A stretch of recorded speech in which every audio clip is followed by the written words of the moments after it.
นี่ไม่ได้คุยนานไม่ได้คุยภาษาอังกฤษนานนี่ยังพูดภาษาอังกฤษได้อยู่ไหมได้สบาย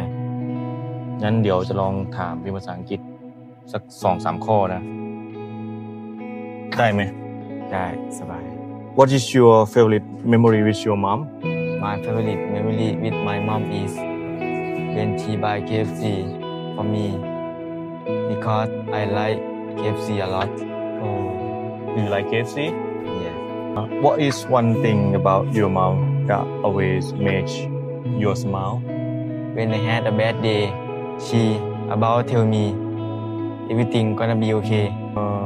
When you have a bad day she always come to talk to you that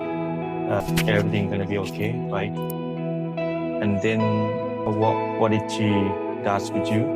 She always hug me every time when I had a bad day. okay, that's very good right this question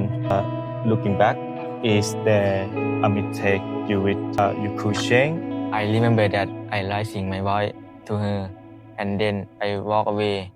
and lock the door. oh do you know that you shouldn't do that so this is something that you feel regret right this question what is something you didn't get to say enough when she was here I did not say I love you enough. I thought we had more time. okay last question from me if you could give one piece of advice to kids who still have their moms what would you tell them Don't hide your feeling. Hug your mom every day and say I love you before it's too late. okay that's very good okay, thank you very much for today Thank you.